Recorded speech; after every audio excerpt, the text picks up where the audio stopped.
Hello everyone, this is Andrew, the Archon Philosopher. Welcome in, talking philosophy to the philosopher in all of us.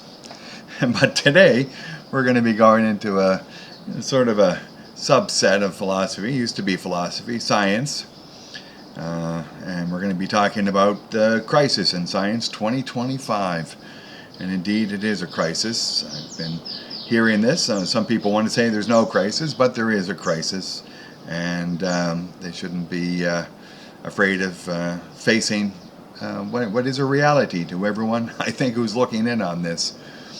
And so, not all sciences are epistemologically equal. This is the subtitle, and epistemology is the study of knowledge, the confidence of knowledge, the certainty of knowledge. And epistemology is a sub-branch of philosophy, one of the two main ones, metaphysics and epistemology. And I'm a metaphysician and sometime epistemologist and an ontologist. And epistemology is critical to gaining knowledge of the world. How do we know what we know? This is the question.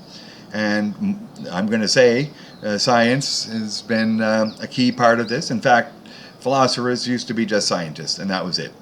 But that sort of changed. So let's take a look at brief history and then get into the problem.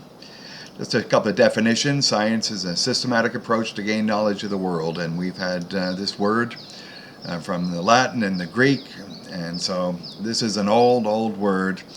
And yet the question is, why didn't we have all of the scientific wonders that we see today way back when? It was available, but they just didn't do it. And they didn't do it because they didn't stumble across modern science. And so right now I'm just going to say modern science is the great one. And we get this term modern science from modernity. And the twin pillars of modernity and modern science are Francis Bacon and René Descartes. Francis Bacon, of course, with the scientific method, method that's still used, and it still produces wonders. It's the way to go to gain as close as we can to knowledge of the world. Intersubjectively verified everything, falsifiability, measurability, repeatability. This is what's giving us knowledge. This is what's giving us greatness. René Descartes in the discourse on method, many great things in there. An analytic structure for all of the wonders that we've seen. But it's not that this is the only science. In fact, we have a number of sciences. There's hundreds, really. There's hundreds. And but we have ancient science, Aristotelian science, Islamic science, medieval science, statistical science, social science, observational science, abstract science, and the list goes on. Numerology, palmistry. They're systematic methods, but none of these other sciences produce anything like the confidence that the epistemological confidence that we get from modern science. So I'm going to say that if there is a crisis in science, the crisis is not in modern science. Okay, it's doing just fine. It's following the procedures. It's delivering the results. We've got it either in the quantum realm or in the classical realm. We've got good stuff happening here. And so for the ongoing discussion, I'm going to say let's put some skin in the game here. Let's put some skin in the game, and let's be talking about one particular type of science, observational science. And I don't know when the problem began. It may have began at the beginning of modern science in the 1500s, but it really took force in the 20th century, that we have a conflation of modern science findings with the speculations and theories of observational science. Take note, please. I've written a whole bunch of comments on this, and so I'm going to have a video to point to. But, physicists, this is a problem. Physicists are calling themselves physicists. Why? You're either a modern physicist or you're not.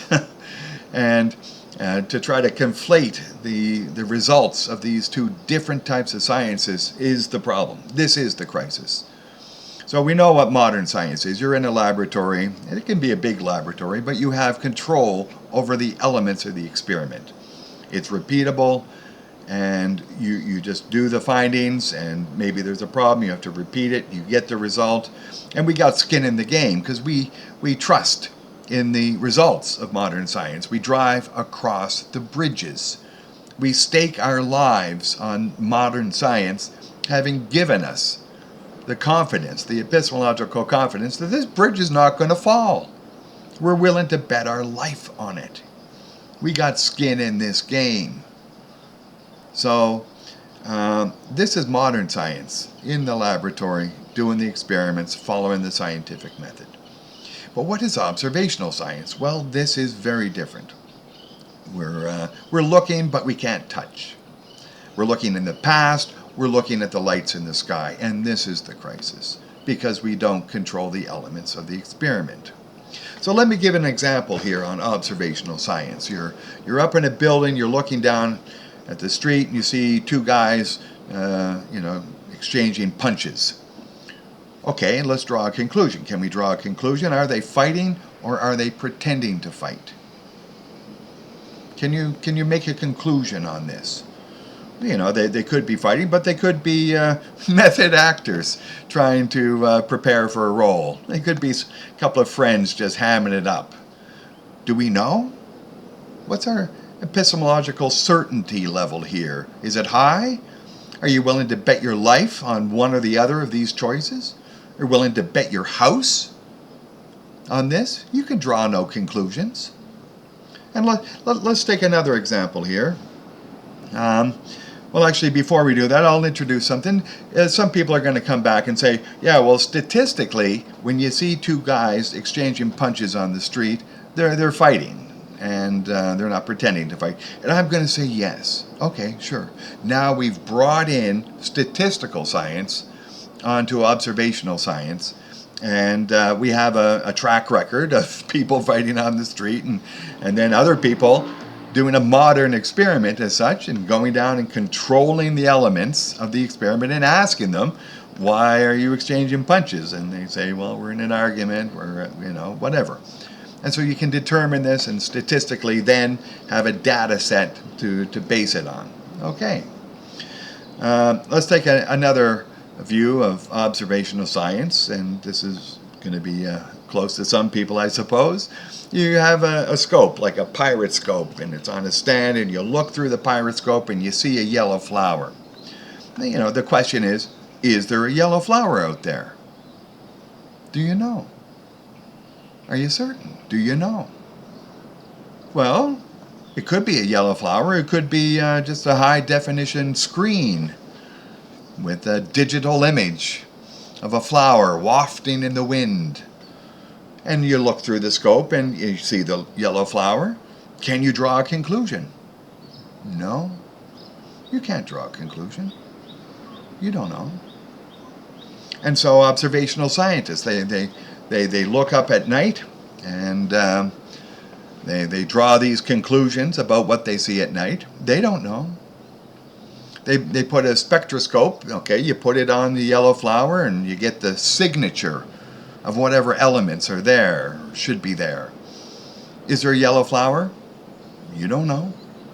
Maybe this screen has that facility to demonstrate both color and a chromograph. You can look at it through a chromograph, get the color scheme. It's all very lovely looking, analog even. And you get the spectral signature. Is there a yellow flower? You don't know. You don't know. Maybe the screen has this feature. Oh, our screens don't have that feature. Yes, I don't want to be calling you Amish Luddites, but you never know. You never know who can build a better screen. Anyway, so we're looking at observational science that you cannot draw conclusions. And if it's a unique event, like the night sky, you have no statistical basis to determine anything about what you're seeing. There's no statistical basis. So the Copernican hypothesis is what they're going on, and that has problems. But for observational science, what we have is modern physicists trying to, buddy up with these observational scientists. What are you doing? No. And doing this, it conflates the certainty of knowledge that we get from a modern scientific experiment, repeated, measurable, falsifiable, verifiable, with the speculations of observational science. And so we were into this deep hole where you've got, good modern physicists talking about dark matter, dark energy. What? This is just theory. This is just theory based upon observational science. Well, what are you wasting your time for? Get back into the lab and do something good. This is the great thing of humanity is modernity, giving us all this power. And so the crisis of science is a mixing of this modern scientific approach with this observational science. And new things are coming out. I don't know, the James Webb telescope is providing problems. We've got redshift quantization. Now that's a modern experiment because the light is here on Earth. And so we can put it into a situation. We can control the light on Earth and see that the redshift is quantized. So this is a problem to invite, I think, modern physicists, to invite astrophysicists into their club. As a metaphysician, we're not in your club, and I don't think we should be, and nor do we want to be. We want to look at your findings and then make a metaphysical theory, which hopefully is coherent. And I, of course, did that, I hope. And the book is down below, and I've done videos, and I'm looking at modern science as the defender of knowledge, as it were, the highest we can reach in knowledge. But observational science is nowhere near there. And we'll do probably a video on relativity and find out why the terrestrial experiments have failed, and why we only have theory now based upon the lights in the night sky, which is, again, observational science, to try to shore up this theory and support the Copernican hypothesis. And I'm going to hopefully end this video on a more positive note, that I think a resolution to this crisis can be had by everyone restricting their use of, science proves this, or the method of science. Well, there's multiple methods of science. Which science are you talking about? People should be very clear in their own minds that this area, quantum mechanics, is modern science.